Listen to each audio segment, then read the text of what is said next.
இன்னைக்கு நான் பேச போகிற தலைப்பு என்னென்னா, மதி, விதி. இதை பற்றி தான் பேச போகிறேன். ஒவ்வொரு மனுஷங்களுடைய வாழ்க்கையிலும் அவங்களோட சொந்த சுய புத்தி, மதி அப்படின்றது.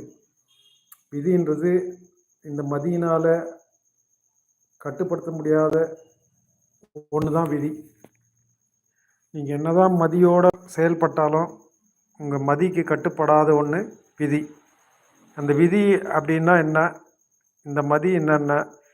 இந்த மதிக்கும் விதிக்கும் நடுவில் வேறு ஒன்று இருக்குது. அது என்ன அப்படின்னா விழிப்புணர்வு. நீங்கள் அறிவோட அந்த மதின்ற அறிவோட ரொம்ப விழிப்புணர்வாக இருந்தீங்கன்னா கூட விதின்னு ஒன்று இருக்குது பாருங்கள். அது என்ன பண்ணுதுன்னா, உங்களுக்கு தெரியாமலேயே உங்களுக்கு பலவிதமான சிக்கல்களை உண்டாக்கும். அதுதான் விதி. உங்கள் புத்தியினால் கூட நீங்கள் கண்டுபிடிக்க முடியாது. அந்த விதியை நீங்கள் கண்டுபிடிக்க முடியாது இருக்கிற ஒரு சூழல் தான் விதின்னு சொல்லிடுறாங்க. ஏன்னா நீங்கள் அறிவுள்ளவர்கள் தான், இல்லைன்னு சொல்ல. புத்தி உள்ளவர்களாக, அறிவுள்ளவர்களாக, மதியினால் நிரம்பியவர்களாக இருக்கிறீங்க. எல்லா மனிதர்களுமே மதியினால் நிரப்பப்பட்டவர்களாக தான் இருக்கிறாங்க. ஆனாலும் அந்த அறிவை கொண்டு விழிப்புணர்வோடு இருக்கிறாங்கன்னு வச்சுங்களேன். இப்போ முன்னே என்ன நடக்குது, பின்னாடி என்ன நடக்குது, சைடில் என்ன வருது போகுது, எல்லாத்தையுமே கண்காணிக்கக்கூடிய மனிதர்களாக இருந்தாலும் அவர்களை மீறிய செயல் ஏதாவது ஒன்று நடக்குது பாருங்கள், அதை விதின்னு சொல்லிடுறாங்க. அவங்களுக்கு எந்த மனிதனாலும் அதை கண்டுபிடிக்க முடியாது. இது ஏன் நடந்தது, கண்டே பிடிக்க முடியாது. ரொம்ப கஷ்டம்.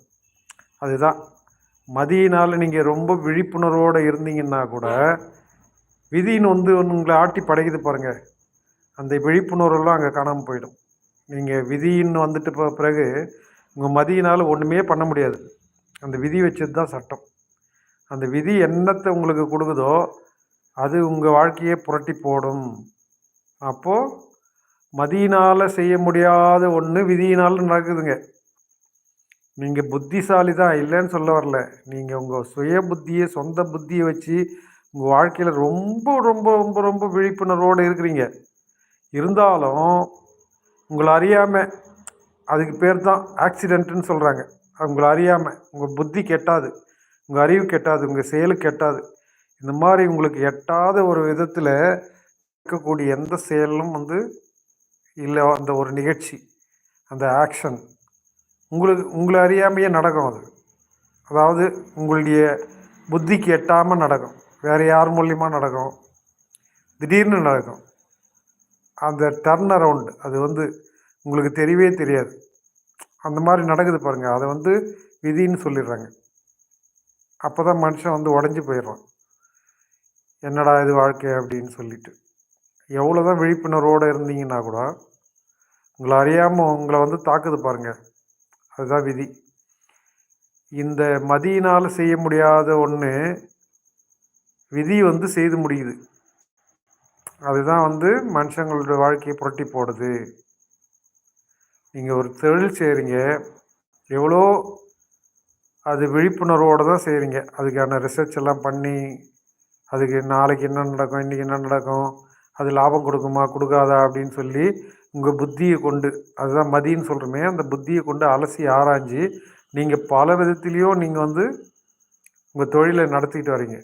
ஆனாலும் விதின்னு ஒன்று இருக்குது பாருங்கள். அது உங்களை ஆட்டி படைக்கிறது. எப்படின்னா, நீங்கள் தொழில் ரீதியாக ஒரு ப்ராடக்டை சேல்ஸ் பண்ணுறீங்க அப்படின்னு சொல்லி வச்சுக்குவோம். அந்த பொருளை வாங்கினவன் என்ன பண்ணுவான், முதல்ல பணம் கொடுப்பான். கொஞ்சம் பணம் கொடுத்துட்டு கொஞ்சம் பொருள் வாங்குவான். திருப்பி என்ன பண்ணுவான்னா, இன்னும் கொஞ்சம் பணம் கொடுத்துட்டு இன்னும் கொஞ்சம் பொருள் வாங்குவான். உங்கள்கிட்ட இருக்கிற ப்ராடக்ட், எண்டு ப்ராடக்ட்டு. அது மாதிரி வாங்குறப்ப என்ன பண்ணுவீங்க, நீங்களும் உங்கள் விழிப்புணர்வோடு தான் இருப்பீங்க. எப்படியும் நல்ல விதமாக தான் இந்த வாழ்க்கை போயின்னு இருக்குது, நல்ல விதமாக தான் இந்த தொழில் போயின்னு இருக்குதுன்னு நினைப்பீங்க. ஒரு கட்டத்தில் அதிகப்படியான பொருளை வாங்கிட்டு ஏமாற்றிடுவான் பாருங்கள், கொடுக்காம. அதுதாங்க விதி. நீங்கள் அவங்க கூட போராட வேண்டி வரும், படாத பாடுபட வேண்டி வரும். இப்படி நடக்கிறது தாங்க விதி. எதேச்சியாக, அதாவது உங்கள் அறிவுக்கே புலப்படாத, உங்கள் எண்ணத்துக்கே தெரியாத ஏன் இப்படி நடக்குதுன்னே உங்களுக்கு புரியாத ஒன்று வாழ்க்கையில் நடந்து போச்சுன்னு வச்சுங்களேன், அதுதாங்க விதி. இதுதான் பேட்டுன்னு சொல்கிறாங்க, பேட். அந்த விதியை யாராலையும் மாற்ற முடியாது. உங்கள் மதியை கொண்டு கூட பண்ண முடியாது. அது ஏன் நடந்ததுன்னு உங்களுக்கு தெரியாது. இதான் மனுஷனால் நிரூபிக்கப்பட முடியாத ஒன்று இந்த விதி. நல்லபடியாக இருக்கிறாங்க, நல்லா சம்பாதிக்கிறாங்க, பணக்காரனாக இருக்கிறாங்க, வசதியாக இருக்கிறாங்க, நல்ல வாழ்க்கை வாழ்ந்துட்டு இருக்காங்க, சந்தோஷமான வாழ்க்கை வாழ்ந்துட்டு இருக்காங்க. இது மதியினால் நடக்கக்கூடியது. அறிவை கொண்டு, அவங்க கல்வியை கொண்டு முன்னேற்றம் அடைஞ்சு நல்ல வாழ்க்கைக்கு போயின்னு இருக்காங்க பாருங்கள். யோசனை பண்ணுங்கள். இதெல்லாம் நல்லபடியாக நடந்துட்டு இருக்கோம் வாழ்க்கையில். தொடர்ந்து அவங்க வாழ்க்கையில் இப்படியெல்லாம் நடக்கும்போது அவங்க விழிப்புணர்வோடு தான் இருக்காங்க. அதாவது தான் வாழ்க்கை எப்படி போகுது, நிலையாக நல்லபடியாக நடக்குதா அப்படின்ற ஒரு எண்ணத்தில் தான் இருக்கிறாங்க. இப்படி போயின்னு இருக்கிற வாழ்க்கையில் ஒரு சம்பவம் நடக்கும் பாருங்க. திடீர்னு அவங்க எங்கேயோ டூர் போயின்னு இருக்காங்கன்னு வச்சுங்களேன். அவங்கள அறியாமல் வேறு எதிர்க்க வரவங்க மோதி ஆக்சிடெண்ட் பண்ணி அந்த குடும்பமே அழிஞ்சு போகுதுன்னு வச்சுங்களேன். அப்போ என்ன சொல்லுவீங்க? அதை விதின்னு தான் சொல்ல முடியும். அவங்களுடைய புத்தியை கொண்டு, அறிவை கொண்டு எவ்வளோ தான் போராடி விழிப்புணர்வோடு இருந்தாலும் இவர்களை மீறிய ஒரு சக்தி வேறு எங்கேருந்தோ வேறு யார் மூலியமோ தொடர்ந்து அட்டாக் பண்ணி அவங்க வாழ்க்கையை குலைச்சி போடுது பாருங்கள். அதை அவங்க நினச்சி பார்த்துருப்பாங்களா? இது இப்படி நடக்கும் அப்படின்னு சொல்லி நினைப்பாங்களா? இல்லை நினச்சிருப்பாங்களா? கொஞ்சம் முன்னாடி உயிரோடு இருந்த மனிதர்கள் அந்த ஆக்சிடெண்ட் மூலிமா அவங்க புத்தியினால் அறியப்படாத ஒன்று, அவங்க விழிப்புணர்வில் அறியப்படாத ஒன்று திடீர்னு நடந்து போகுது. அதை என்ன பண்ண முடியும்? கை கால் உடஞ்சிடும், உடம்பு சீர்குலையும், எவ்வளோ பாதிப்புகள் வரும். உயிர் இருக்கும், ஆனால் பழைக்க முடியாது. திரும்ப அவங்க நல்ல வாழ்க்கைக்கு திரும்ப முடியாது, நடக்க முடியாது. கை கால் உடஞ்சி போனால் என்ன பண்ணுவீங்க?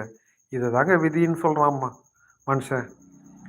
விதின்றது கட்டுப்படுத்த முடியாத ஒன்று, யாராலையும் கட்டுப்படுத்த முடியாது. No boundary at all. விதிக்கு பவுண்ட்ரியே கிடையாது. எல்லையில்லாத ஒன்று தான் பவுண்ட்ரி, எல்லையில்லாத ஒன்று தான் விதி. நீங்கள் அது எல்லை கோடெல்லாம் வரையறுக்க முடியாது. மதிக்கு ஒன்றா பண்ணலாம். நீங்கள் இப்படி இருக்கலாம், இந்த மாதிரி வாழலாம், இப்படி நம்ம போகலாம், இந்த மாதிரி நம்ம வாழ்க்கையை அமைச்சிக்கலாம், இந்த ரூட்டில் போனால் நல்லது, அந்த ரூட்டில் போனால் நல்லதுன்னு சொல்லி உங்களுக்கு நீங்களே ஒரு பாதையை தீர்மானம் பண்ணி அந்த பாதைக்குள்ளே நீங்கள் பயணம் பண்ணுறீங்கன்னு வச்சுங்களேன். அது மதி. அந்த அறிவு மூலியமாக நீங்கள் தொடர்ந்து உங்கள் வாழ்க்கையை நடத்திக்கிட்டு போகிற ஒரு செயல், அது மதியினால் நடக்குது. இந்த மதியினால் நடக்கிற வாழ்க்கையை உங்களை அறியாமல் உங்களுக்கு வேறு ஆட்கள் மூலியமாகவோ வேறு ஒரு செயல் மூலியமாகவோ திடீர்னு நடக்குது பாருங்கள் ஒரு ட்ராமா. அதுதான் ஒரு ஆக்சிடெண்ட், இல்லை வேறு ஏதோ ஒரு செயல் இப்படி நடக்குது. உங்களுக்கே தெரியாது அது ஏன் நடந்தது, ஏன் இது நடக்கணும், ஏன் இந்த வாழ்க்கையில் அது குறுக்கிடணும் அப்படின்னு புலப்படாத ஒன்று இருக்குது பாருங்கள்.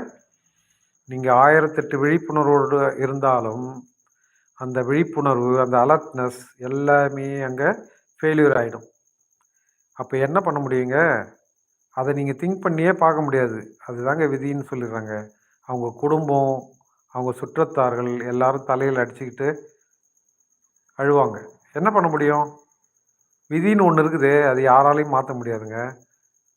அந்த மதியினால் மாற்ற முடியாத, மதியினால் கூட சரி பண்ண முடியாத ஒன்று எதிரானா அதுதாங்க விதி. நீங்கள் ஒன்றுமே பண்ண முடியாதுங்க. அந்த விதின்றது மதியினால் பண்ணவே முடியாது, தீர்க்க முடியாத ஒரு செயல்பாடு தான் விதி. அது எல்லோருடைய வாழ்க்கையிலும் ஏதோ ஒரு சந்தர்ப்பத்தில் எப்படியாவது ஒரு நிகழ்ச்சியை உண்டு பண்ணும், எப்படியாவது ஒரு தலைவலியை கொடுக்கும், ஏதாவது தீர்க்க முடியாத ஒன்றத்தை உண்டாக்கி தரும் பாருங்க. அந்த மாதிரி நடக்கிற ஒரு நிகழ்ச்சி ஒவ்வொரு மனுஷனுடைய வாழ்க்கையிலும் தொடர்ந்து நடந்துக்கிட்டு இருக்குது. அந்த விதியினால், மதியினால் தீர்க்க முடியாத, மதியினால் கண்காணிக்க முடியாத, மதியினால் கண்டுபிடிக்க முடியாத ஒரு செயல், ஒரு நிகழ்ச்சி, ஒரு நிகழ்வு உங்கள் வாழ்க்கையில் நடக்குதுன்னா அதுதான் விதி. அதை நீங்கள் மாற்ற முடியாது. நான் வீராதி வீரன், சூராதி சூரன் எப்படி ஒன்றா சொல்லிக்கிங்க. ஆனால் எவ்வளோ பெரிய வீராதி வீரனும் சூராதி சூரனையும் அந்த விதின்னு ஒன்று வந்துச்சுன்னு வச்சுங்க, அது எவ்வளோ பெரிய மதியையும் மாள வச்சிடும், மாண்டு போக செய்யும். எவ்வளோதான் விழிப்புணர்வாக நீங்கள் இருந்தீங்கன்னா கூட அந்த விழிப்புணர்வு ஜீரோங்க, பூஜ்ஜியமாக மாறிடும். அப்போ வாழ்க்கையை புரட்டி போடும் பாருங்கள். சுனாமி வந்தால் எவ்வளோ பேரை கொண்டு போயிடுச்சு. அது எவ்வளோ பேர் விழிப்புணர்வோடு தான் இருந்தாங்க, எல்லோரும் விழிப்புணர்வோடு தான் இருந்தாங்க. ஆனால் அவங்களுக்கு ஏன் அது நடக்கணும் சொல்லுங்கள்? அவங்க புத்தியை கொண்டு அவங்க எல்லாரும் இருந்தவங்க உயிரோடு இருந்த அத்தனை பேரும் அவங்களுடைய புத்தியை கொண்டு தான் வாழ்க்கை வாழ்ந்துட்டு இருந்தாங்க. அவங்களுடைய சுய நினைவில் தான் இருந்தாங்க. அவங்க விழிப்புணர்வோடு தான் வாழ்க்கையை வாழ்ந்துக்கிட்டு இருந்தாங்க. ஆனால் சுனாமி வந்தப்போ என்ன ஆச்சு? எல்லோரும் தண்ணியில் இழுத்துக்கிட்டு போயிடுச்சு பாருங்கள். அப்படியே அலை அடித்து ஒரு பனைமரம் அளவுக்கு உயரத்துக்கு அலை வந்தால் என்ன பண்ண முடியும்? மனுஷன் எவ்வளோ பெரிய 6 அடி உயரம் தான் இருக்கான், இல்லை 5 அடி 6 அடிக்குள்ளே. அவ்வளோ பெரிய தூக்கி கடல் கொண்டு போயிடுச்சு. அது என்னன்னு சொல்லுவீங்க? அதை மதியினால் கண்டுபிடிக்க முடியுங்களா உங்களால்? மதியினால் கண்டுபிடிக்க முடிஞ்சதா? மதியினால் உங்களால் தீர்த்துக்க முடிஞ்சதா? அதுக்கு தீர்வு காண முடிஞ்சதா? உங்கள் உயிரை காப்பாற்ற முடிஞ்சதா? உயிர் போன அத்தனை பேருடைய உயிரையும் திருப்பி கொண்டு வர முடிஞ்சதா? முடியல பாருங்கள். அதுதாங்க விதி. அந்த விதியை யாராலையும் ஒன்றும் பண்ண முடியாது. ஒன்று சொல்லிக்கலாம், அந்த விதின்றது தான் சாத்தான் அப்படின்ற ஒரு கண்ட்ரோலில் நம்ம கொண்டு போயிட்டோன்னு வச்சுங்களேன். அதுங்கிட்டேருந்து நம்ம தப்பிக்கிறதுக்கான வழிமுறை நம்ம எத்தனை தான் தேடினாலும் ஏதாவது ஒரு ரூபத்தில் அந்த சாத்தான் ஒவ்வொரு மனுஷனுடைய வாழ்க்கையிலும் நுழைஞ்சி பாடுபட வைக்குங்க. வாழ்க்கையை சீர்குலைக்க வைக்கிறதே அந்த சாத்தான் தான், அந்த விதி தான். மதியினால் நிர்ணயிக்க முடியாத, மதியினால் வரையறுக்கப்பட முடியாத, மதியினால் கட்டுப்படுத்த முடியாத, மதியினால் ஒன்றுமே செய்ய முடியாத ஒன்று இருக்குதுன்னா அதுதாங்க விதி. நீங்கள் எப்போவாது யோசனை பண்ணி பார்த்துருக்கீங்களா? உங்கள் வாழ்க்கையில் ஏதாவது ஒரு சந்தர்ப்பத்தில் ஏதோ ஒரு நிகழ்ச்சி நடக்குதுன்னு வச்சுங்களேன். அந்த நிகழ்ச்சி ஏன் நடந்தது? இது ஏன் நமக்கு நடக்கணும்? இதனால் என்ன லாபம்? நான் நினச்சி கூட பார்க்கலையே இந்த மாதிரி நடக்குதுன்னு சொல்லி, அப்படின்ற மாதிரியான ஒரு செயல்பாடு, ஒரு செயல் உங்களுக்கு நடந்திருக்கலாம். யோசித்து பாருங்கள். அது மாதிரி நடந்ததுன்னா அதுதாங்க விதி. அதை உங்களாலேயே மாற்ற முடியாதுங்க. உங்கள் அறிவுக்கு, உங்கள் மூளைக்கு எட்டாத ஒன்று தாங்க விதி. இந்த விதியெல்லாம் மனுஷனை பாதிக்கக்கூடாது. இந்த விதியினால் மனுஷன் கெட்டு போகக்கூடாது, அழியக்கூடாது. இந்த விதி அவங்க வாழ்க்கையை அழிச்சு போடுது பாருங்கள். நல்ல குடும்பம், நல்லபடியாக வாழ்ந்துட்டுருக்காங்க, நல்லபடியாக போகிறாங்க வராங்க. திடீர்னு நடக்கக்கூடிய எதேச்சியாக அவங்களால கண்டுபிடிக்க முடியாத ஒரு சூழல் நடக்குது பாருங்கள். அந்த மாதிரி ஆக்சிடெண்ட் அவங்க கையோ காலையோ உடச்சி எடுத்துரும். இல்லை உயிருக்கே ஆபத்தான நிலைமையில் ஹாஸ்பிட்டலில் போடுவாங்க.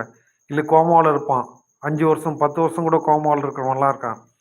அவன் நல்லபடியாக வாழ்ந்தவன் தான், நல்லபடியாக இருந்தவன் தான், நல்ல செல்வாக்கோட செழிப்போடு இருந்தவங்க தான். அது மதியினால் செய்த காரியங்கள் தான். ஆனால் எல்லாத்தையும் மீறி அவனை தண்டிக்குது பாருங்க விதி. அடாடா, யாராலுங்க அதை கட்டுப்படுத்த முடியும்? அது யாராலுமே கட்டுப்படுத்த முடியாதுங்க. உங்களால் கூட முடியாதுங்க. இன்னைக்கு சூழலில் கூட உங்களுக்கு ஏதாவது ஒரு சின்ன நிகழ்ச்சி நடந்திருக்கலாம். நீங்கள் நடந்து போயின்னு இருப்பீங்க, திடீர்னு ஒரு கல் பட்டு காலில் ரத்தம் விடுங்கும். அது உங்களுக்கு நீங்கள் யோசனை பண்ணியிருப்பீங்களா? நீங்கள் என்னதான் விழிப்புணர்வோடு இருந்தாலும், நீங்கள் புத்திசாலி அறிவாளியாக இருந்தாலும், திடீர்னு காலில் ஒரு இடறல் காலில் கொஞ்சம் பிச்சுக்கிட்டு ரத்தம் போகும் பாருங்க. அது அது எப்படி நடந்தது? அது நீங்கள் ஏமாளியா? அப்போ நீங்கள் அறிவில்லாத ஜென்மமா? உங்களுக்கு அறிவில்லாமல் நடந்ததா? கிடையாது. நீங்கள் நல்ல புத்திசாலி, அறிவாளி, எல்லாமே தொடர்ந்து நீங்கள் நல்லபடியாக இருந்தால் கூட உங்களுக்கு ஏதோ ஒரு சந்தர்ப்பத்தில் இது மாதிரி ஒரு நீங்கள் நினச்சி பார்க்க முடியாத ஒரு நிகழ்ச்சி நடக்குதுன்னா அதுதாங்க விதி. இந்த விதியை மதியால் வெல்லவே முடியாதுங்க. மதி ஈக்குவல் டு விதி அப்படின்னு சொல்லவே முடியாதுங்க. நீங்கள் என்னதான் விழிப்புணர்வோடு இருங்க, மதியை வச்சுக்கிட்டு, அறிவை வச்சுக்கிட்டு எத்தனை விழிப்புணர்வோடு தான் இருங்க. கொரோனா எத்தனை பேர் செத்து போயிட்டாங்க பாருங்கள். அவங்கெல்லாம் விழிப்புணர்வோடு இல்லாதவங்களா? அவங்கெல்லாம் அறிவினால் பிழைக்காதவங்களா? புத்தியினால் பிழைக்காதவங்களா? எல்லாரும் சுய நினைவில் இல்லாதவங்களா? சுய புத்தியினால் இல்லாதவங்களா? சொல்லுங்கள் பார்க்கலாம். எல்லாரும் நல்ல அறிவோட, நல்ல புத்தியோட, சுய சிந்தனையோட, விழிப்புணர்வோடு வாழ்ந்துக்கிட்டு இருந்த அத்தனை பேரில் எத்தனை கோடிக்கணக்கான பேரை கொரோனா அழிச்சு போட்டுது பாருங்கள். அது என்ன சொல்கிறது? அதுதாங்க விதி. யாராலுமே அந்த விதியை மாற்ற முடியாது. நல்லா இருக்கிற உடம்ப நாரடிக்கு வச்சு பாருங்கள் அந்த விதின்றது. கொரோனா யாராலும் காப்பாற்ற முடியாத செத்து போயிடுறாங்க பாருங்கள். அது எப்படி நடக்குது? அவங்களுக்கு ஏன் நடக்கணும்? இப்படியே சொல்லிட்டு போனால் அந்த விதியை வந்து யார் படைச்சது அப்படின்னு சொன்னால், சில பேர் வந்து என்ன பண்ணிடுவாங்கன்னா, அவன் போன ஜென்மத்தில் பாவம் பண்ணியிருப்பான், அதனால் அவனுக்கு இது இந்த ஜென்மத்தில் இப்படி நடக்குதுன்னு. போன ஜென்மம் இந்த ஜென்மம் அப்படின்றதெல்லாம் யார் பார்த்தாங்க சொல்லுங்கள் பார்க்கலாம். இப்போ இருக்கிற வாழ்க்கை தான் இந்த ஜென்மம் தான் நீங்கள் பார்த்துட்டு இருக்கீங்க. இதுக்கு முன்னாடி ஜென்மத்தெல்லாம் பற்றி நீங்கள் பார்க்க முடியுமா? பார்க்கவே முடியாது. ஆனால் இந்த ஜென்மத்தில் நீங்கள் உங்கள் வாழ்க்கையில் தொடர்ந்து ஏதோ ஒரு சந்தர்ப்பத்தில் ஏதோ ஒரு நிகழ்ச்சி நடக்குதுன்னு வச்சுங்களேன், அதை வந்துட்டு உடனே அது போன ஜென்மத்தில் நடந்தது, இது இல்லை இதுக்கு முன்னாடி இறந்த காலத்தில் ஏதோ ஒன்று இவன் பாவம் பண்ணியிருக்கான், அதனால தான் இவனுக்கு இந்த மாதிரி வந்துடுச்சு, இந்த மாதிரி சூழல் வந்து உண்டாயிருக்குது அப்படின்னு சொல்லிடுறாங்க. மற்றவங்க தான் சொல்கிறாங்க. ஆனால் அந்த விதியினால் ஏற்பட்ட ஒன்று யாராலையும் கட்டுப்படுத்த முடியாது, யாராலையும் ஒன்றும் அதை அசைச்சு கூட பார்க்க முடியாது. அது பாட்டுக்கு அது ஓடிட்டுருக்கும். ஆற்று வெள்ளம் அப்படியே அடிச்சுக்கிட்டு போகுது பாருங்கள், அப்படியே பெருவெள்ளம் வந்து அடிச்சுக்கிட்டு போகுது பாருங்கள். விதின்றது ஒரு பெருவெள்ளங்க. அது வந்ததுன்னு வச்சுங்க, யாராலையும் அந்த வெள்ளத்திலேருந்து தப்பிக்கவே முடியாது. உங்களை ஏதாவது ஒரு விதத்தில் புரட்டி போடும். நீங்கள் உங்கள் புத்தியினால் உங்கள் அறிவினால் நீங்கள் ஜெயிச்சுக்கிட்டே வந்தாலும் வாழ்க்கையை புரட்டி போடுற ஒன்று இருக்குது பாருங்கள். பெருவெள்ளத்தில் அப்படியே நீர் ஜுவாலை மாதிரி வெள்ளம் அடிச்சுக்கிட்டு போகிற மாதிரி விதின்றது வந்து என்ன பண்ணணும்னா, பெருவெள்ளம் வந்து ஆற்றுல அடிச்சுக்கிட்டு போகுது பாருங்கள். கண்டதையே அடிச்சுட்டு போகும். யானையை கூட அடிச்சுட்டு போங்க. பெருவெள்ளம் எவ்வளோதான் பலசாலியான யானையை கூட பெருவெள்ளம் வந்ததுன்னா விட்டு வைக்காது. அந்த வெள்ளத்துக்குள்ளே அது சிக்கிக்கிச்சுன்னு வச்சுங்களேன், அந்த யானையை காப்பாற்ற முடியாது. அங்கேருந்து மனிதர்கள் யாராவது கிரேனை வச்சு தூக்க முடியுமா? அதுக்குள்ளேயே கிரேனை கூட்டின்னு வரத்துக்குள்ளேயே அது வெள்ளம் அடிச்சுக்கிட்டு எங்கேயோ தூரத்துக்கு கொண்டு போய் மண்ணில் சொருகி போட்டுரும். இது எதனால் நடக்குது? இதுதாங்க விதி. இந்த விதி நீங்கள் நம்புறீங்களா? தொடர்ந்து நம்புறீங்கன்னு சொன்னால் சேட் பண்ணுங்கள், நம்ம சேனலை லைக் பண்ணுங்கள், சப்ஸ்கிரைப் பண்ணுங்கள், முடிஞ்சால் ஷேர் பண்ணி விடுங்க, தொடர்ந்து ஒரு லைக்கை போடுங்க. நான் சொல்லிட்டு இருக்கிற விஷயம் வந்து விதி. மதியினால் முடியாத ஒன்று தான் விதி. மதியினாலே சாதிக்க முடியாத ஒன்று, மதியினால் கண்ட்ரோல் பண்ண முடியாத ஒன்று, மதியினால் கட்டுப்படுத்த முடியாத ஒன்று, அதுதாங்க விதி. இந்த விதியை வச்சுக்கிட்டு ஒவ்வொருத்தரும் அவங்கவுங்களுடைய வாழ்க்கையில் படாத பாடுபட்டுருக்காங்க.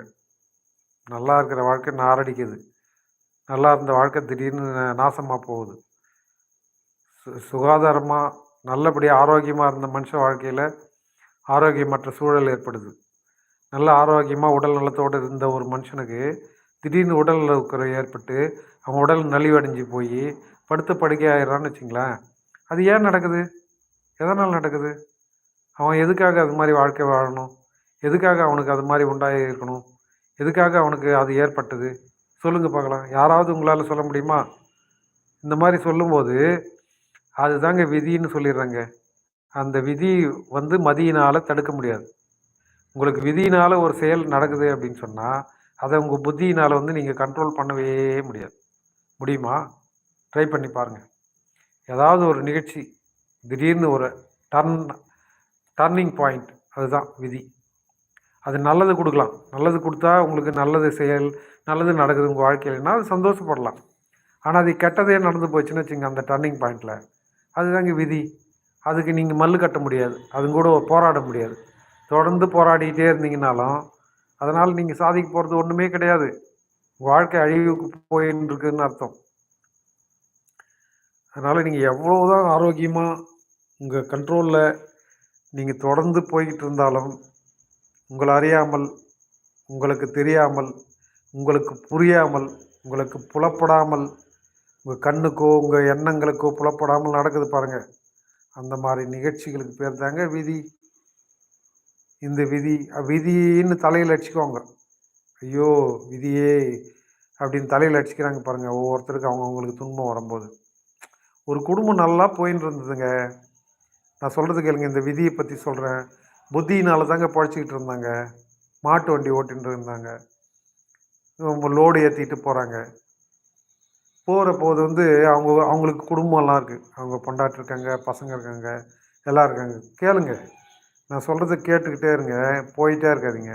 லைவில் வந்துட்டு வாட்ச் பண்ணுங்கள் கொஞ்ச நேரமாவது. இப்படியே தொடர்ந்து அவங்க வாழ்க்கை போயின்னு இருந்தது, நல்லா தாங்க போயின்னு இருந்தது. திடீர்னு பார்த்தீங்கன்னா லோடு ஏற்றிட்டு போகிறப்போ வந்து பின்னாடி வந்து ஒரு லாரிக்காரன் இடிச்சிட்டாங்க. அப்படியே அந்த மாடும் அதில் உட்காந்துட்டு போகிற அதை ஓட்டிக்கிட்டு போன அந்த மனுஷனும் செத்து போயிட்டாங்க.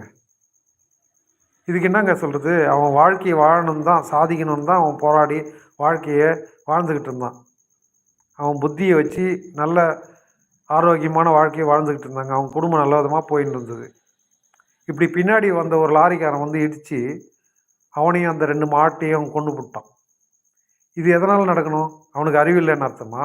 இல்லை அவன் புத்திசாலி இல்லைன்னு அர்த்தமா? அவனுக்கு எதுவுமே தெரிலன்னு அர்த்தமா? சொல்லுங்கள், இது ஏன் நடக்கணும்? ஒருத்தருடைய வாழ்க்கையில் இந்த மாதிரி நிகழ்ச்சிகள் ஏன் வந்து சேரணும்? சொல்லுங்கள் பார்க்கலாம். இது உங்களால் கொஞ்சமாவது உணர முடியுதா?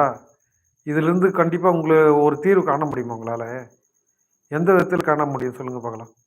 நல்லா போயிருந்த வாழ்க்கை காணாமல் போயிடுச்சுங்க. என்ன பண்ண முடியும் சொல்லுங்கள்? இது மாதிரி விதியை பற்றி சொல்லிக்கிட்டே போகலாம். இன்றைக்கெல்லாம் சொல்லலாம், இன்றைக்கெல்லாம் பேசலாம். நீங்கள் கேட்குறதுக்கு ரெடியாக இருந்தீங்கன்னு வச்சுங்க, நான் பாட்டுக்கு பேசிக்கிட்டே இருப்பேன். தொடர்ந்து இந்த பேச்சு வந்து நீண்டுக்கிட்டே தான் போகும்.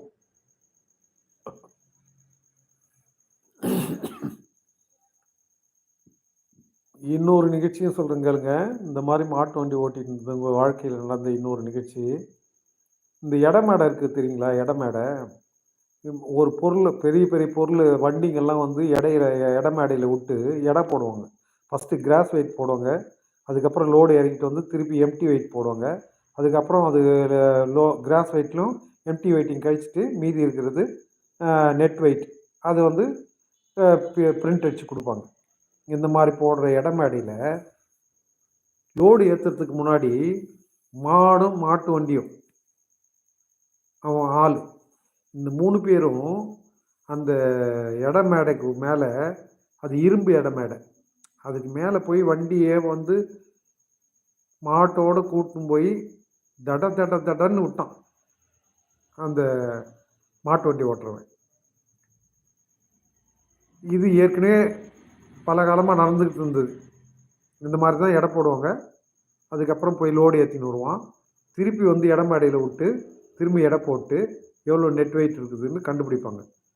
இந்த மாதிரி தொடர்ந்து அவன் வாழ்க்கையில் ஒன்றும் பிரச்சனை கிடையாது, நல்லபடியாக போயின்னு இருந்தது வாழ்க்கை. ஆனால் திடீர்னு 2 மாடையும் விற்றுட்டு வேறு 2 மாடு வாங்கினாங்க. அவன் புதுசாக வாங்கினான். அந்த மாடு வந்து பூட்டி, மாட்டு வண்டியில் பூட்டி அந்த இடமேடையில் கொண்டு வந்து விட்டான். அந்த இடமேடையில் தடன்னு சவுண்டு கேட்ட உடனே பாருங்கள், அந்த மாடும் அந்த வண்டியும் மேலே உட்காந்துங்கிறவனும் பிச்சுக்கிட்டு என்ன பண்ணிச்சு, அந்த மாட்டு வண்டி என்ன பண்ணிச்சுன்னா தடன்னு அந்த வண்டி இழுத்துக்கிட்டு ஓட ஆரம்பிச்சு. அப்படி இழுத்துக்கிட்டு ஓடும்போது என்னாச்சுன்னா, அந்த வண்டியிலேருந்து விழுந்தான் பாருங்க கீழே, அவன் காலிங்க, அவன் செத்து போயிட்டான். என்ன பண்ணுவீங்க? இது என்னன்னு சொல்றது? அவன் புத்தியினால் பழைக்க முடியலன்னு சொல்றதா? இது எப்படி சொல்றது பாருங்க.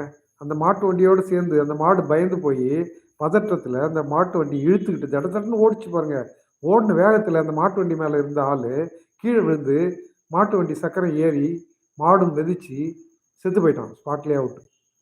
அப்போது நல்லபடியாக ஓடி இருந்த வாழ்க்கை, நல்லபடியாக போயிட்டு இருந்த ஒரு குடும்பம், நல்லபடியாக ஓடிட்டு இருந்த வாழ்க்கையில் அவன் நல்லபடியாக சம்பாதிச்சு அவன் குடும்பத்தை காப்பாற்றிட்டு இருந்த அந்த வேலையில் இந்த நிகழ்வு ஏன் நடக்கணும் சொல்லுங்கள்?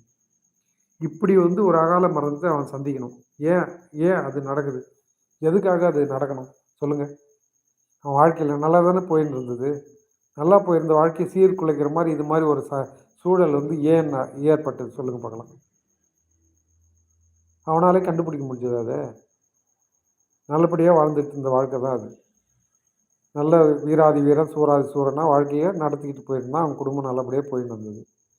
இப்படி ஒரு இடமேடையில் கொண்டு போய் மாட்டு வண்டியோடு விட்ட பாவம், அவனும் மாட்டு வண்டியில் உட்காந்துருந்ததுனால மாடு பயந்து போய் பதறி போய் 2 மாடும் என்ன பண்ணுச்சுன்னா, அந்த மாட்டு வண்டி இழுத்துக்கிட்டு ஓட ஆரம்பிச்சுது. தடன்னு ஓடுற வேகத்தில் அந்த மாட்டு வண்டியில் உட்காந்துருந்தவன் மாட்டு வண்டி கீழே விழுந்து சக்கரம் ஏறி மாடும் குத்தி காலில் மிதித்து ஸ்பாட்லேயே செத்து போயிட்டாங்க. இதுக்கு என்ன சொல்லுவீங்க? அவன் புத்தியினால் பழைக்காதவனா? அவன் அறிவினால் பழைக்காதவனா? அவன் புத்திசாலித்தனத்தினால் வாழ முடியாதவனா? சொல்லுங்கள் பார்க்கலாம். இவனால சம்பாரிச்சான், நல்லபடியாக வாழ்ந்தான், நல்லபடியாக தான் வாழ்க்கை ஓடிக்கிட்டு இருந்தது. அவன் மாட்டு வண்டி வச்சு பழைச்சிக்கிட்டு இருந்தான். இல்லைன்னு சொல்லல. ஆனால் இப்படி வாழ்ந்த வாழ்க்கையில் வந்து திடீர்னு இந்த மாடு ரெண்டும் பயந்து போய் மாட்டு வண்டியோடு தட தடன்னு இழுத்துக்கிட்டு போய் அவனை கீழே தள்ளி மெருக்கடிச்சு சாகடிச்சு போச்சு. இது ஏன் நடக்கணும் அவனுடைய வாழ்க்கையில்? நல்லா போயிருந்த வாழ்க்கை நாரடிச்சு போச்சு. ஏன்? இதுதாங்க விதி. நீங்கள் நினச்சி பார்க்குறீங்களா? உங்களால் இது அண்டர்ஸ்டாண்ட் பண்ண முடியுதா? சொல்லுங்கள். தொடர்ந்து பேசலாம். நம்ம லைவ் விசிட் பண்ணுங்கள், வாட்ச் பண்ணுங்கள். தொடர்ந்து ஆரோக்கியமான சூழலுக்கு நீங்கள் ஒரு லைக் போடுங்க. உங்கள் ஸ்க்ரீனில் 2 தடவை டச் பண்ணுங்கள், ஒரு லைக் விழும். நானும் தொடர்ந்து மதிய விதியை பற்றி தான் பேசிகிட்டு இருக்கேன் இன்றைக்கி ஃபுல்லாகவே. உங்களால் முடிஞ்சால் சப்ஸ்கிரைப் பண்ணுங்கள், இல்லை ஷேர் பண்ணி விடுங்க என்னோடய சேனலை. இல்லை என்னோடய சேனல் வீடியோஸ் அண்ட் ஷார்ட்ஸஸ் எல்லாம் நிறைய இருக்குது, அதெல்லாம் பாருங்கள், தொடர்ந்து பாருங்கள். என்னோடய லைவ் சேனல் நீங்கள் பார்க்கணும் அப்படின்னு சொன்னால் தொடர்ந்து நீங்கள் வாட்ச் பண்ணுங்கள். என்னோடய சேனலில் வீடியோஸ் பார்க்குறப்போ நான் லைவ் போட்டிருந்தேன்னு வச்சுங்க, அது கீழே லைவ்னு காட்டுங்க. என்னோடய பேஸ்க்கு கீழே லைவ்னு காட்டும். அப்போ அதை டச் பண்ணிங்கன்னு வச்சுங்க, நேராக லைவுக்கு வந்துடும். நீங்கள் லைவ் பார்க்கலாம். இந்த லைவ் பார்த்துட்டு இருக்கும்போதே நீங்கள் வாட்ச் லைவ்ன்ற பட்டனை டச் பண்ணிங்கன்னா உங்களால் சேட் பண்ண முடியும். சேட் பண்ணுங்கள். தொடர்ந்து நான் பேசிகிட்டு இருக்கேன். இந்த பேச்சு உங்களுக்கு பிடிக்குதுன்னா ஒரு எஸ்ன்னு ஒரு சேட்டில் சொல்லுங்கள் பார்க்கலாம். தொடர்ந்து வாட்ச் பண்ணிகிட்டு இருக்கிற வியூவர்ஸ் கண்டிப்பாக நீங்கள் இந்த சேட் பண்ணுற இதில் சொல்லுங்கள். உங்களுக்கு இந்த இது சேனல் பிடிச்சிருக்கா? தொடர்ந்து நான் பேசுகிறது உங்களுக்கு பிடிக்குதா? இந்த மாதிரி மதியினால் முடியாத ஒன்று விதி. எத்தனை தான் விழிப்புணர்வோடு இருங்க, நீங்கள் விழிப்புணர்வெல்லாம் 0 ஆகிடும். உங்கள் புத்திசாலித்தனமெல்லாம் ஒன்றுத்துக்கும் உதவாத போயிடும். இந்த மாதிரி சந்தர்ப்பங்கள் தான் விதின்னு சொல்கிறாங்க. அந்த விதியை வச்சு என்ன பண்ண மாட்டீங்க? மனசளவில் நல்லபடியாக வாழ்ந்தாலும் புத்தியை கொண்டு, அறிவை கொண்டு, உங்கள் மூளையை கொண்டு நீங்கள் நல்லபடியாக ஒரு வாழ்க்கை வாழ்ந்துக்கிட்டு இருந்தாலும் விதின்னு ஒன்று இருக்குங்க. அது ரொம்ப நீங்கள் கேர்ஃபுல்லாக வாட்ச் பண்ணணும். உங்கள் வாழ்க்கையில் உங்களுக்கு நடக்கக்கூடாத ஒரு நிகழ்ச்சி நடக்குதுன்னா அதுதாங்க விதி. அதை நீங்கள் கண்ட்ரோல் பண்ண முடியாதுங்க. உங்களால் கொண்டு வர முடியாத, அதாவது உங்களால் தீர்க்க முடியாத ஒரு செயல்பாடு இருக்குதுன்னா அதுதாங்க விதி. அதை நீங்கள் ஒவ்வொருத்தருடைய மனுஷன் வாழ்க்கையிலையும் ஏதாவது ஒரு சந்தர்ப்பத்தில் ஏதோ ஒரு நிகழ்ச்சி மூலமாக அது நடந்துக்கிட்டே இருக்கும் தொடர்ந்து. இது எல்லாம் அந்த மாதிரி பாதிப்பெல்லாம் வரக்கூடாது அப்படின்னு சொல்லி தான் என்ன பண்ணுறாங்கன்னா மனிதர்கள் கடவுளை வேண்டுறாங்க, கடவுள்கிட்ட போய் முறையிடுறாங்க, கடவுளுக்கு பூஜை பண்ணுறாங்க. தான் ஆரோக்கியமாக இருக்கணும், எனக்கு எந்த விதமான இடர்பாடுகளும் வரக்கூடாது, இடரல்கள் வரக்கூடாது, வாழ்க்கையை சந்தோஷமாக எப்பவுமே தொடர்ந்து போயிட்டுருக்கணும், சிக்கல்கள் வந்தாலும் அது தீர்க்கிற மனநிலை, அதுக்கான குணாதிசயங்களை எனக்கு கடவுளே கொடு அப்படின்னு சொல்லி வேண்டிக்கிறாங்க. இந்த மாதிரி அப்படியும் வேண்டிட்டா கூட நீங்கள் என்ன தான் கடவுள்கிட்ட போய் வேணுன்னா கூட விதின்னு ஒன்று இருக்குது பாருங்கள், அது மனுஷனை தண்டிச்சே தீருதுங்க. இது ஒன்றுமே பண்ண முடியல. விதியை வச்சுக்கிட்டு இருக்கிற விதியினால் வரக்கூடிய செயல்பாடுகள் இருக்குது பாருங்கள், ஆக்ஷன் அது யாராலுமே மாற்ற முடியலைங்க, யாராலும் கண்டுபிடிக்கவே முடியல. நல்லா இருக்கிற மனுஷனுக்கு திடீர்னு அவனுக்கு புற்றுநோய் இருக்குதுன்னு சொல்லிடுறாங்க. வயிற்றில் புற்றுநோய், குடல் புற்றுநோய் இருக்குதுன்னு சொல்கிறாங்க. அவன் என்ன பண்ணுவான்? அது கேட்ட உடனே நொடிஞ்சு போயிடுவான். அவன் வாழ்க்கையே போயிடுச்சு அப்படின்னு நினைக்கிறான் பாருங்கள். ஏன் அந்த அவல நிலை வருது? ஏன் அந்த மாதிரியான ஒரு சூழல் உண்டாகுது அவனுக்கு? சொல்லுங்கள் பார்க்கலாம். தொடர்ந்து யோசிங்க. தொடர்ந்து நம்ம லைவ் வாட்ச் பண்ணுங்கள், விசிட் பண்ணுங்கள். இந்த மாதிரி செயல்பாடுகள் உங்களுக்கு எப்போயாவது நடந்திருக்குமானால் நீங்கள் சேட்டில் சொல்லுங்கள். உங்கள் புத்திசாலித்தனத்தினால, உங்கள் மதியினால் உங்களால் செய்ய முடியாத ஒரு காரியங்கள் நடக்குதுன்னா அதுதாங்க விதி. நீங்கள் ஒன்றுமே அதை அட்டாக்கே பண்ண முடியாது. விதியினால் நடக்கக்கூடிய எந்த செயலியுமே நீங்கள் எந்த அட்டாக்கும் பண்ண முடியாது. உங்களால் ஒன்றுமே ஒரு நயா பைசா கூட அதனால் உங்கள் இது காட்ட முடியாது. உங்கள் செயல்திறன் எல்லாம் காட்ட முடியாது. விதியினால் நடக்கக்கூடிய ஒரு செயல்பாட்டுக்கு உங்கள் மதியினால் தீர்வு காணவே முடியாது. நினச்சி பார்த்துருக்கீங்களா என்றைக்காவது? ஏதாவது ஒரு நிகழ்ச்சி நடக்குது, ஒரு ஆபத்தான நிகழ்ச்சி நடந்து போச்சு, திடீர்னு நல்லா இருக்கும், அது ஏதோ ஒரு பிரச்சனை திடீர்னு அவனுக்கு உடல்நிலை குறைவோ இல்லை வேறு அடிபடுறதோ கை கால் முறிவோ ஏற்படுத்த போகுதுன்னா அதை உங்கள் புத்திசாலித்தனத்தால் சரி பண்ணிக்க முடியுமா? முடிஞ்சதா? இது வராமல் தடுக்க முடிஞ்சதா? முடியாதுங்க. அதுதாங்க விதி. இந்த விதி யாராலுமே கண்ட்ரோல் பண்ண முடியாதுங்க. அதுதான் விதின்றது தான் சாத்தான். அந்த சாத்தான் எப்போ எட்டி பார்க்குதோ அப்போ நடக்கக்கூடாத நிகழ்ச்சிகள்லாம் நடந்து போயிடும். இந்த விதி என்ற சாத்தான் வந்து உங்கள் வாழ்க்கையில் நுழைஞ்சதுன்னு வச்சுங்க, உங்கள் வாழ்க்கையில் இல்லை, பொதுவான வாழ்க்கையில், பொதுவாக மனிதர்களுடைய வாழ்க்கையில் நுழைஞ்சதுன்னா அது படாத படுத்தி அது என்ன பண்ணுதுன்னா அந்த மனுஷனுடைய வாழ்க்கையை நிலை குலைய வச்சிருது.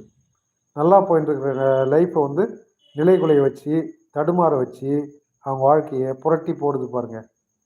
வாழ்க்கையை புரட்டி போட்டுச்சுன்னு சொல்கிறாங்களே, அதுதாங்க வாழ்க்கை.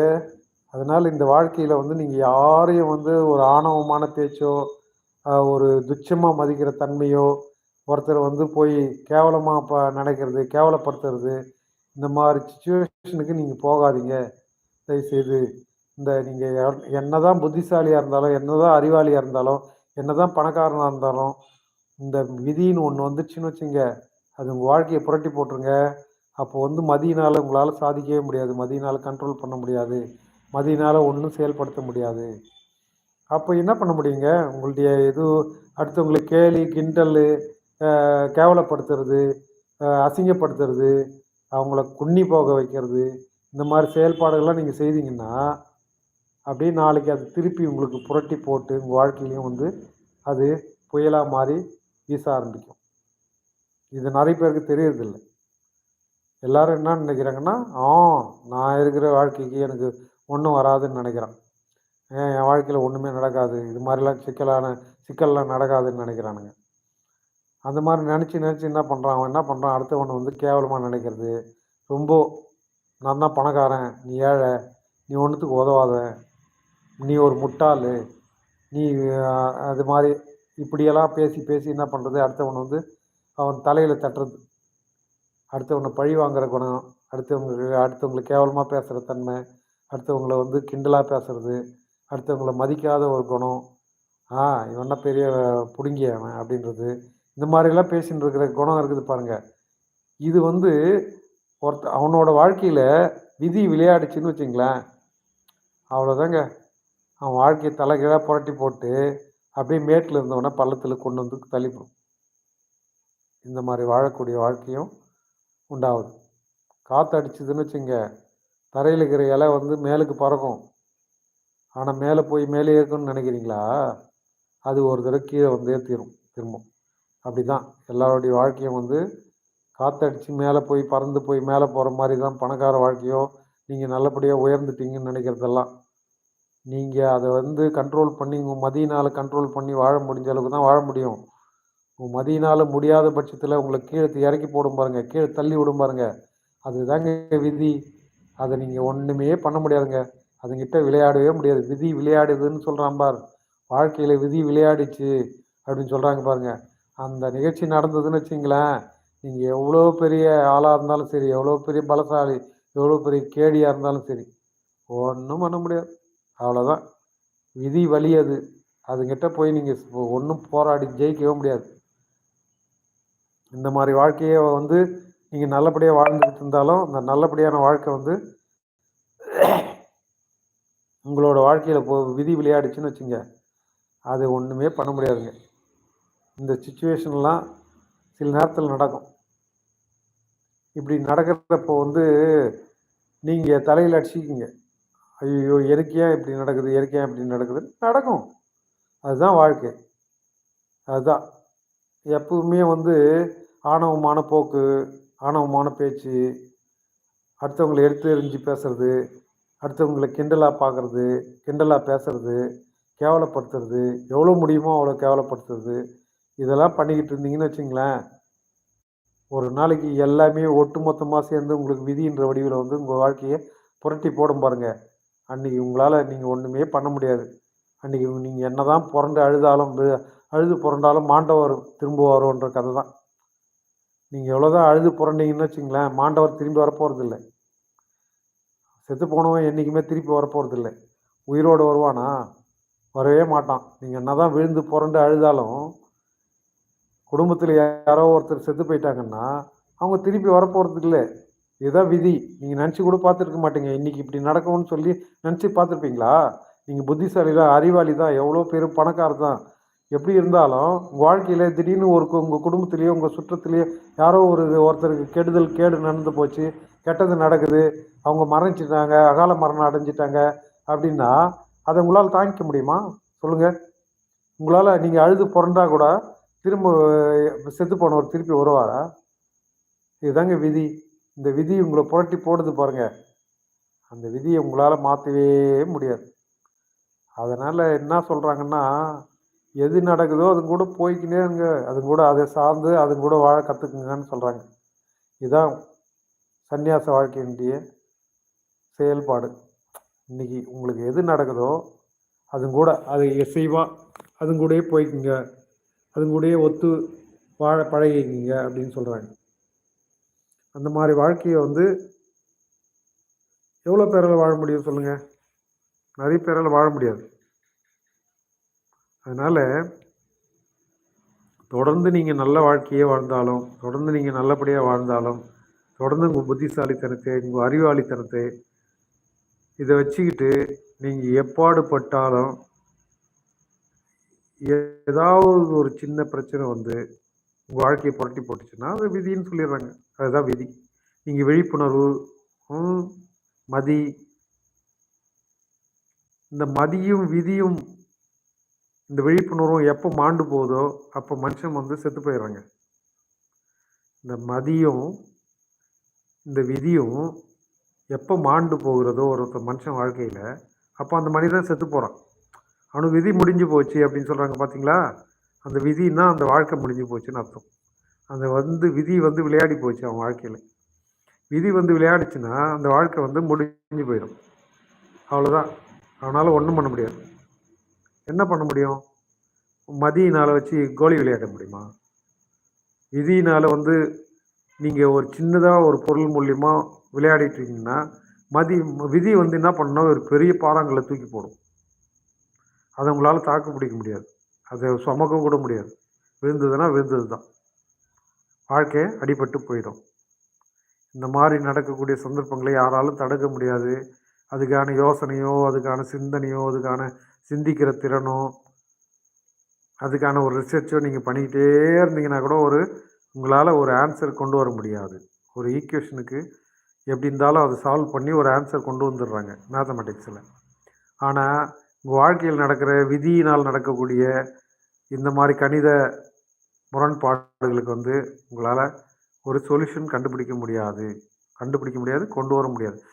விதின்றது ஒரு இன்ஃபினிட்டிங்க, அது தீர்க்க முடியாத ஒன்று. அதுக்கு எல்லையே கிடையாது. நதிக்கு கூட எல்லை இருக்குது, ஆனால் விதிக்கு எல்லையே கிடையாது. எல்லை இல்லாத ஒன்று, அதுதான் விதி. அந்த எல்லையற்ற ஒன்றுத்து கூட நீங்கள் போய் மாட்டிக்கிட்டீங்கன்னு வச்சுங்க, அவ்வளோதான். அது உங்களை எங்கே கொண்டு போய் விடுன்னே சொல்ல முடியாது. எல்லையற்ற ஒரு பொருள் தான் விதி, எல்லையற்ற ஒன்று. அதுக்கு வந்து ஒரு குறிப்பிட்ட லிமிட்டு நீங்கள் வந்து கண்டுபிடிச்சி ஸ்டாப் பண்ண முடியாது. இதுக்கு மேலே இந்த விதி வந்து என் வாழ்க்கையில் விளையாடக்கூடாது அப்படின்னு சொல்லி விதியை வந்து புறம் தள்ள முடியாது உங்களால். அதை வந்து வெளியே போக சொல்ல முடியாது. விதின்றது உங்களை அறியாமல் நடக்கிறது, ஒவ்வொருத்தர் வாழ்க்கையிலும் நடக்கிறது. அவங்களுக்கே என்ன நடக்குதுன்னு தெரியாமல் நடக்குது பாருங்கள், அதுதான் விதி. அந்த விதியை உங்களால் தள்ளவே முடியாது. அந்த விதிக்கு நீங்கள் ஒரு டெஃபனிஷன் கொண்டு வர முடியுமா? முடியாது. இப்படி வாழக்கூடிய வாழ்க்கையில் எதை நோக்கி நீங்கள் பயணிக்கிறீங்க சொல்லுங்கள் பார்க்கலாம். ஆரோக்கியமான வாழ்வு, நல்ல அமைதியான வாழ்க்கை, சந்தோஷமான வாழ்க்கை, எல்லாம் ஓகே. இப்படியே வாழ்க்கை போயின்னு இருக்குது. ஒரு முரண்பாடு இல்லாத நல்ல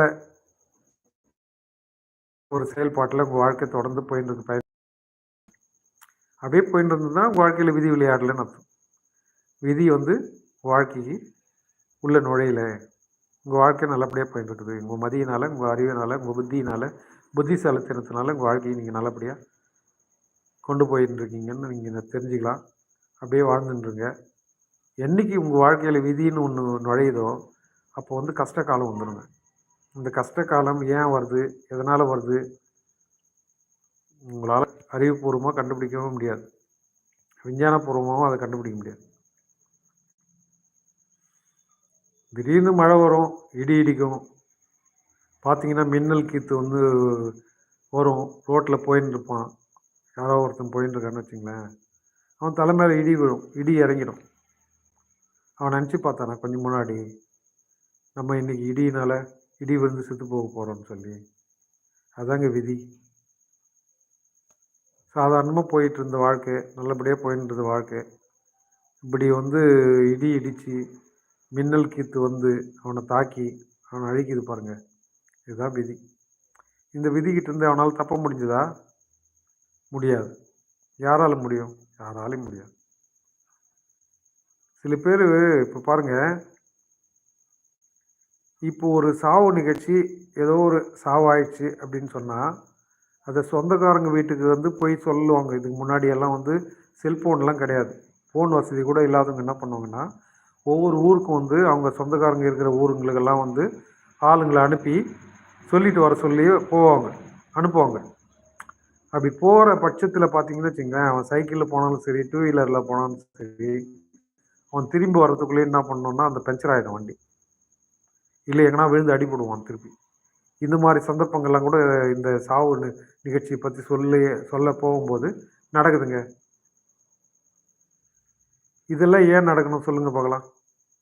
விதியினால் நடக்கக்கூடியது ஒன்றை தடுக்க முடியுமா சொல்லுங்கள்.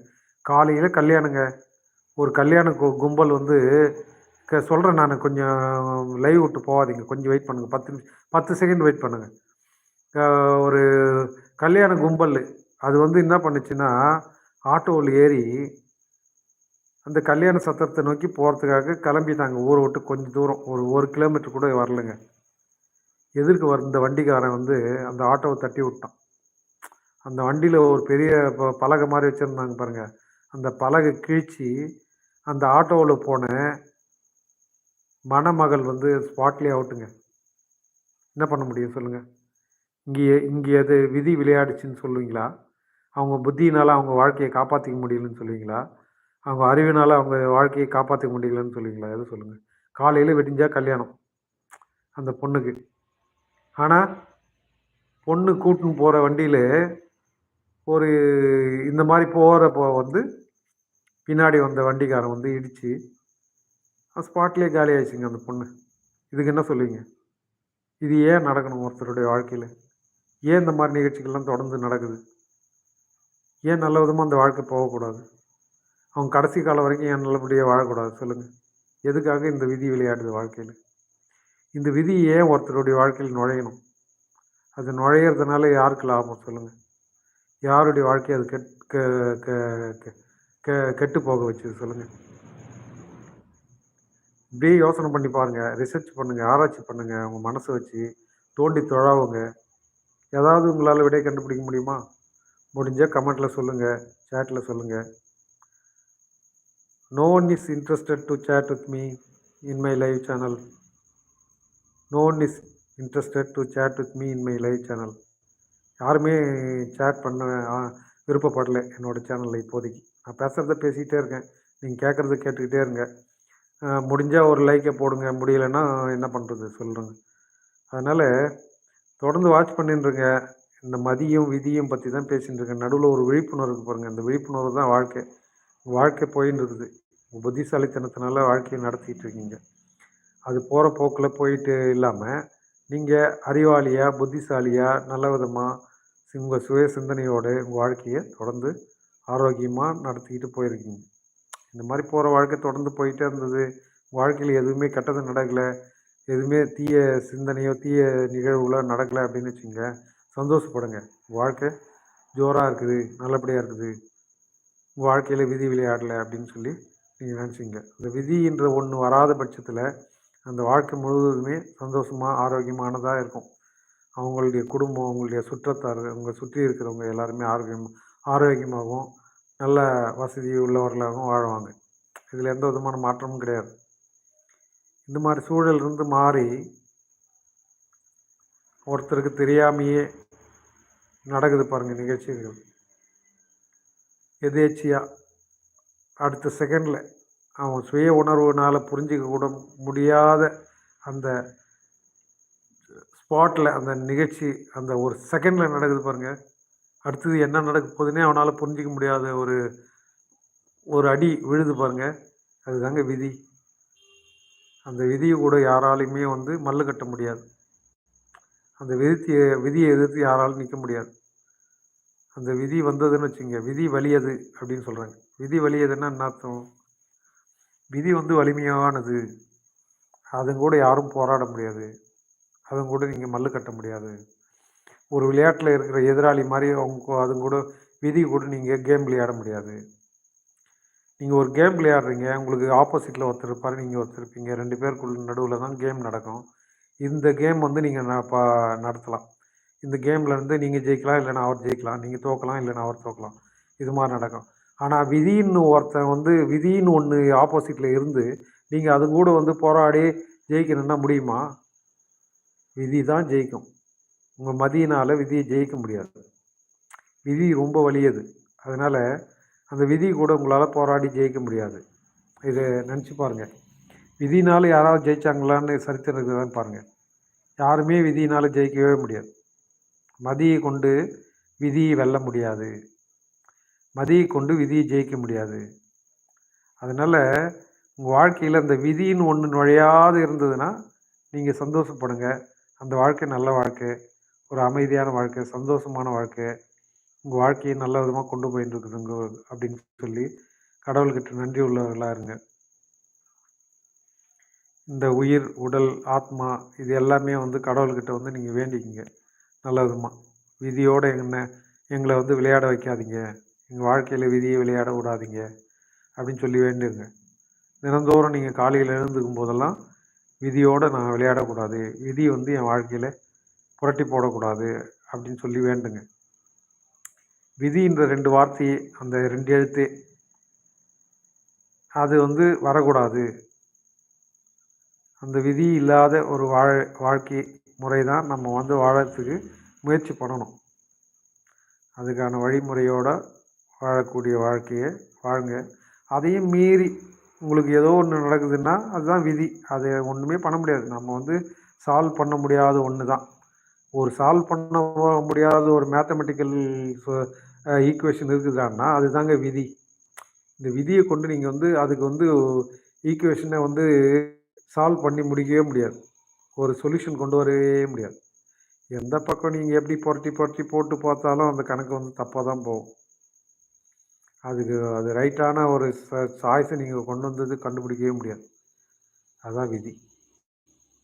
உங்கள் புத்திசாலித்தனத்தினால பழச்சிக்குங்க, வேணான்னு சொல்ல. புத்திசாலித்தனத்தினால ஆரோக்கியமாக இருங்க, வேணான்னு சொல்ல. உங்கள் புத்திசாலித்தனத்தினால பணக்காரனாக இருங்க, அதுவும் வேணான்னு சொல்ல. ஆனால் விதின்னு ஒன்று வழியை வந்து வாழ்க்கையை அட்டாக் பண்ணிச்சுன்னு வச்சுங்களேன், அதுலேருந்து தப்பிக்கிறது தான் ரொம்ப கஷ்டம். தப்பிக்கவே முடியாது. சொல்லுது பாருங்க, உண்மை அதுதான். வாழ்க்கையை புரட்டி போடக்கூடிய, வாழ்க்கையை அனாமதயமாக மாற்றக்கூடிய, வாழ்க்கையை ஒன்றுமில்லாமல் மாற்றக்கூடிய ஒரு செயல்பாடு தான் விதி. அந்த விதி யாரோட வாழ்க்கையிலலாம் நுழைஞ்சி புயல் காத்தா புயலாக வீசி அவங்க வாழ்க்கையை அழித்து போடுதோ, அவங்க வாழ்க்கையை சூன்யமாக்குதோ, அவங்களால நல்லபடியாக வாழ முடியாது. இந்த வாழ்க்கையை நல்லபடியாக வாழணுன்னா வாழ்ந்த வரைக்கும் லாபம் அப்படின்னு சொல்லிட்டு போக வேண்டியது தான். விதி வந்து சேர்ந்துக்குச்சின்னு வச்சுங்களேன், ஒருத்தனோட வாழ்க்கையில் விதி வந்துடுச்சுன்னா அது என்ன பண்ணுதுன்னா, அவனை வந்து ஒரு உடல்நல குறைவுள்ளவனாக மாற்றிடுது, நலிவு அடைய செய்யுது. அவன் உடம்பை நல்லபடியாக இருந்தவன், ஆரோக்கியமாக இருந்தவனை ஆரோக்கியமற்ற சூழலுக்கு கொண்டு போயிடுது. அவன் உடம்புல இல்லாத வியாதிகள்லாம் வந்துடும். இந்த மாதிரி வந்து அவனுக்கே தெரியாது, உள்ளே நடக்கிறது வெளியே தெரியாது, அவன் அறிவுக்கு எட்டாது இப்படி நடக்குது பாருங்கள். இந்த மாதிரி நடக்கிற விஷயங்கள் வந்து என்ன பண்ணுன்னா அவனோட உயிரை வாங்கிடும் ஒரு நேரத்தில். இப்படி இருந்தார், அவர் அப்படி இருந்தார், அவ்வளோ நல்லவராக இருந்தார், இவ்வளோ இது அப்படி இருந்தார், அவ்வளோ பணக்காரனாக இருந்தார், இவ்வளோ பேருக்கு நல்லது பண்ணார் அப்படின்னு சொல்லிக்கலாமே தவிர, இந்த விதியை அவர் வாழ்க்கையில் நுழைஞ்சி இது மாதிரி விளையாடுச்சின்னு அவங்களை யாராலும் கண்டுபிடிக்க முடியாது. அப்போ வந்து ஒருத்தனுடைய வாழ்க்கையை கெடுப்பதற்கும் இல்லை விடுவிப்பதற்கும் நல்லபடியாக வாழ வைக்கிறதுக்கும் அந்த விதின்ற ஒன்று உள்ளுக்குள்ளே நுழையாமல் இருந்ததுன்னா, ஒருத்தரோட வாழ்க்கையில் விதின்னு ஒன்று நுழையாமல் இருந்ததுன்னு வச்சுங்களேன், அந்த வாழ்க்கை முழுவதுமே சந்தோஷமாக இருக்கும். நீங்கள் எப்பவுமே சந்தோஷத்திலே இருக்கலாம். இந்த சந்தோஷம்தான் கடவுள். அப்போது விதின்னு ஒன்று வராமல் பார்த்துக்குங்க. பார்த்துக்க முடியுமா? விதி வராமல் யாராலும் பார்த்துக்க முடியாது. ஆமாம். விதி வந்து ஒருத்தருடைய வாழ்க்கையில் நுழையாமல் ஒருத்தருடைய வாழ்க்கையை கடைசி காலம் வரைக்கும் கடத்திக்கிட்டு போகவே முடியாது. இதுக்கு இன்னொன்று சொல்லிடுறாங்க. விதி வரும்போது என்ன சொல்லிடுறாங்கன்னா, சனி பகவான் பிடிச்சிட்டாரு, சனி கிரகம் சனி அட்டாக் பண்ணிடுச்சு அவரை அப்படின்னு சொல்கிறாங்க. சனி சனி நுழைஞ்சிச்சு அவங்க வாழ்க்கையில், 7 நாட்டு சனி. இந்த மாதிரி சனி பகவான் வரும்போது கெட்டது பண்ண வைக்கிறாரு, கெட்டது நடக்க வைக்கிறாரு, வாழ்க்கையை வந்து நல்ல விதமாக போயின்னு இருக்கிற வாழ்க்கையை நாரடிக்க வைக்கிறாரு அப்படின்ற மாதிரிலாம் சொல்லிடுறாங்க. ஆனால் சனி பகவான் இருக்கிறாரோ இல்லையோ, இந்த விதின்னு ஒன்று இருக்குது பாருங்கள், அந்த விதி தான் அவங்க வாழ்க்கையில் குதித்து மெதித்து அவங்க வாழ்க்கையை நிர்மூலமாக்கி ஒன்றும் இல்லாமல் பண்ணுற ஒரு சூழலுக்கு தள்ளுது. இது விதி. நல்லா இருப்பான், எல்லாம் நல்லபடியாக வாழ்ந்துட்டு இருப்பாங்க, குழந்தை குட்டிங்களோடு இருப்பாங்க. இப்படி இருக்கிற வாழ்க்கையில் வந்து பார்த்திங்கன்னா, ஏதாவது ஒரு சந்தர்ப்பம், கெடுதலான சந்தர்ப்பம் வந்து அவங்க வாழ்க்கையை புரட்டி போடுதுன்னா என்ன பண்ணுறது சொல்லுங்கள்? அந்த சந்தர்ப்பத்துக்கு யார் காரணம்? கண்டுபிடிக்க முடியாத, விடை காண முடியாத ஒரு தீர்வு தான் வந்து இந்த விதி. இப்போ புரியுதுங்களா? மதி என்றால் என்ன, விதி என்றால் என்ன? இதுக்கு நடுவில் நீங்கள் விழிப்புணர்வோடு இருக்கேன், நான் வந்து ரொம்ப விழிப்பாக இருக்கிறேன், என் வாழ்க்கையை நல்ல விதமாக நடத்தி போயிருந்துருக்கேன், நான் வந்து ஆரோக்கியமாக இருக்கிறேன் அப்படின்னு சொன்னீங்கன்னா, இந்த ஆரோக்கியத்துக்கு மேலே அதையும் மீறி ஆரோக்கிய குறைவு எங்கே ஏற்படுதுன்னா உங்கள் உடம்புக்குள்ளே தான் ஏற்படும். நீங்கள் வைரஸோ இல்லை வந்து ஒரு கிருமியோ இதெல்லாம் உங்கள் கண்ணாலேயோ உங்கள் அறிவாலேயோ பார்க்க முடியாது. அது வந்து உங்கள் உடம்புல நுழையுது அப்படின்னு சொன்னால் அதை உங்களால் கண்டுபிடிக்க முடியாது. அது எங்கேயாவது ஒரு குறைபாடை ஏற்படுத்தி உங்களை வந்து டேமேஜ் பண்ணி உங்களை வந்து அஃபெக்ட் பண்ணுது அப்படின்னு சொல்லலாம். அதுக்கப்புறம் தான் நீங்கள் அதை கண்டுபிடிக்க முடியும். அதை கண்டுபிடிச்சி அதை நிவர்த்தி பண்ணுறதுக்குள்ளேயே என்ன பண்ணுதுன்னா அது ஆளை காலி பண்ணிடுது.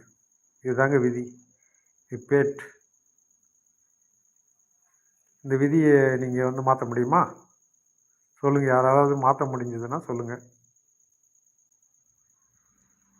விதியை நான் மாற்றிட்டேன், விதியை நான் மாற்றிட்டேன், என் வாழ்க்கையில் விதி நுழைய முடியாத மாதிரி நான் வாழ்ந்துட்டுருக்கேன்னு யாராவது சொல்ல முடியுமா? நீங்கள் சொல்ல முடியுமா உங்களால்? சொல்லுங்கள் பார்க்கலாம். மதியில் தான் வாழறீங்க, அறிவில் தான் வாழறீங்க, புத்திசாலித்தனமாக வாழறீங்க, இல்லைன்னு சொல்ல, பணக்காரனாக இருக்கிறீங்க இல்லைன்னு சொல்ல. ஆனால் உங்கள் விதி யாரால் மாற்ற முடியும்?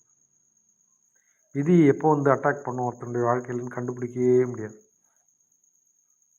அட்டாக் பண்ணுற விதியை வந்து கண்டுபிடிக்க முடியுமா? விதி வந்து ஒருத்தன் வாழ்க்கையில் நுழைஞ்சி நாரடிக்குதுன்னு வச்சுங்களேன், அந்த விதிக்கிட்ட உங்களால் போராட முடியுமா? உங்கள் மதியினால் விதியை தீர்த்து வைக்க முடியுமா? இல்லை துரத்த முடியுமா? அதுதான் சாத்தான். அந்த விதின்றது தான் சாத்தான். அந்த சாத்தானை உங்களால் துரத்த முடியுமா? அந்த சாத்தான் நுழையாமல் உங்கள் வாழ்க்கையை நடத்த முடியுமா? கொஞ்சம் சொல்லுங்கள். உங்களால் முடிஞ்ச அளவுக்கு சொல்லுங்கள். லைவில் பார்த்துட்டுருக்கீங்க, வரீங்க, பேசுகிறீங்க, நான் பேசுகிறத கவனிக்கிறீங்க. ஒருத்தரும் லைக் போட மனசு இல்லை, யாரும் லைக்கே போட மாட்டேன்றீங்க. ஷேர் பண்ணிங்களா இல்லைன்னு தெரியல, சப்ஸ்கிரைப் பண்ணுங்களா இல்லைன்னு தெரியல. ஏதாவது ஒரு செயல் வந்து நீங்கள் செய்யுங்க. நானும் இவ்வளோ நேரம் தொடர்ந்து பேசின்னு இருக்கேன்.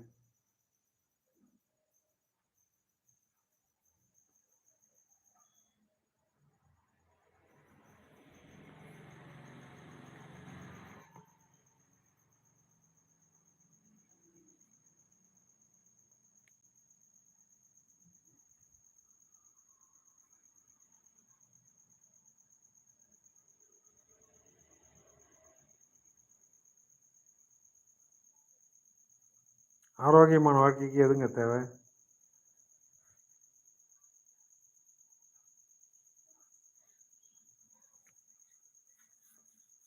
ஆரோக்கியமான வாழ்க்கைக்கு நீங்கள் நோய் நொடி இல்லாமல் நல்லபடியாக வாழக்கூடிய தன்மையை நீங்கள் தான் உண்டாக்கணும்.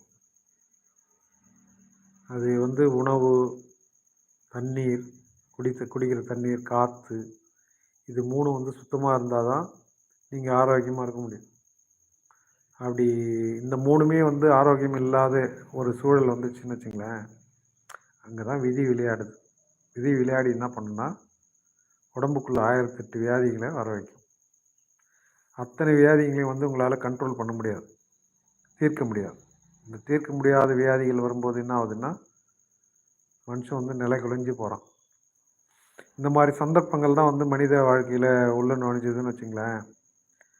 அது பெரிய விதின்னு சொல்லிடுறாங்க அவங்க வாழ்க்கையில். அப்பா விதி விளையாடிச்சு, விதி முடிஞ்சு போச்சுன்னு சொல்லுவான். அவன் செத்து போயிட்டான்னா விதி முடிஞ்சு போச்சுன்னு சொல்லுவான்.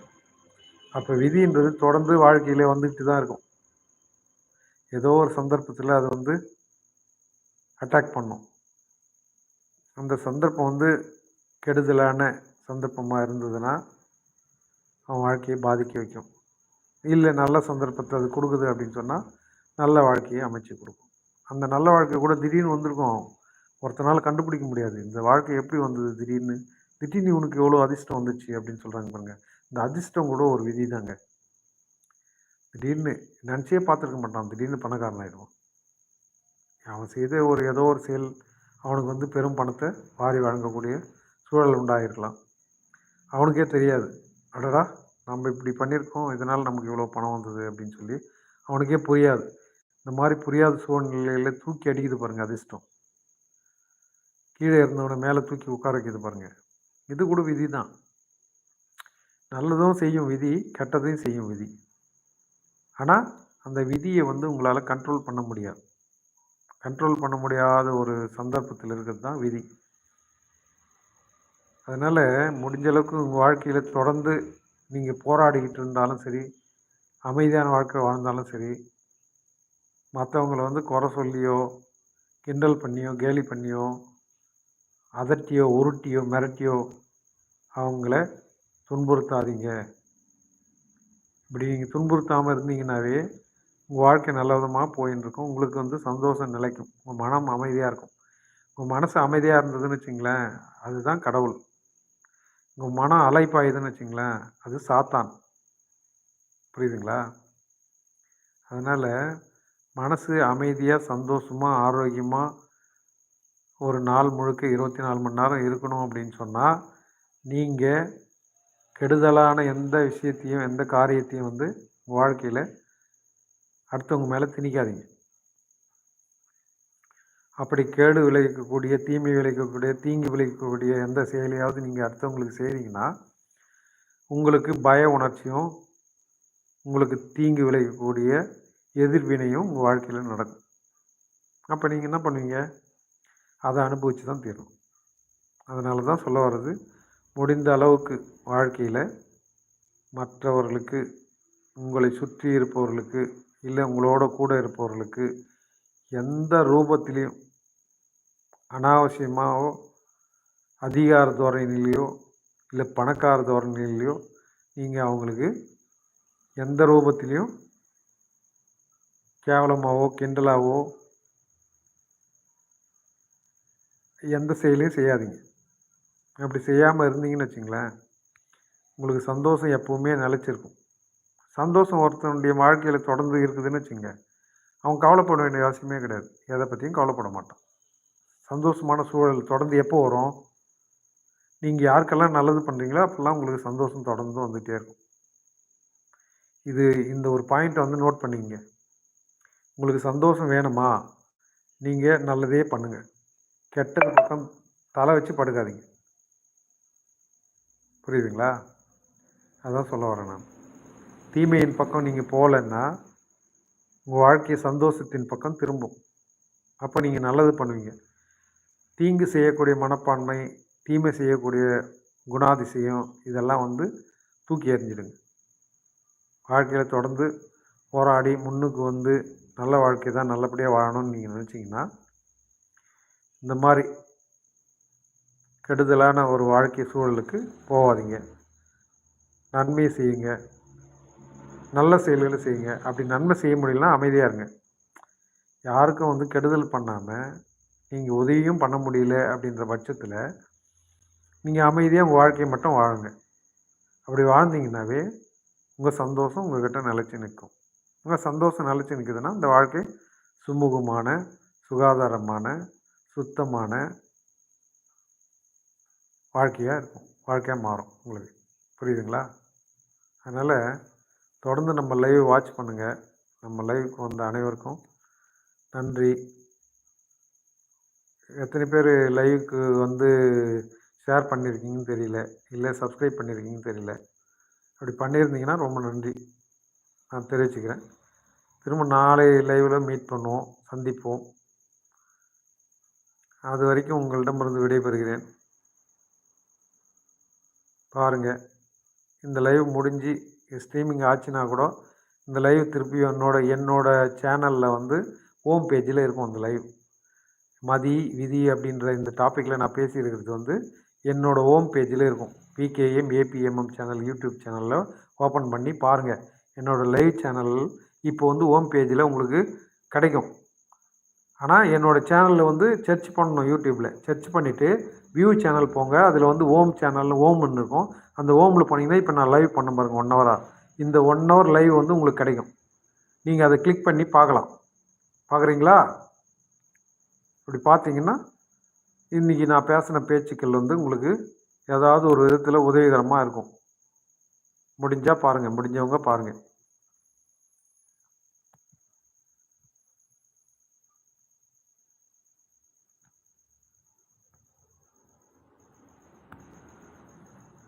Thank you very much for your kind time spending with my live channel. Thank you once again for you all. நாளை சந்திப்போம். மீண்டும் என்னோடய லைவில் வந்து விசிட் பண்ணுங்கள், வாட்ச் பண்ணுங்கள். நான் பேசுகிற பேச்சு கவனிங்க. என்னோடய சேனல் பிடிச்சிருந்ததுன்னா சப்ஸ்கிரைப் போட்டு விடுங்க.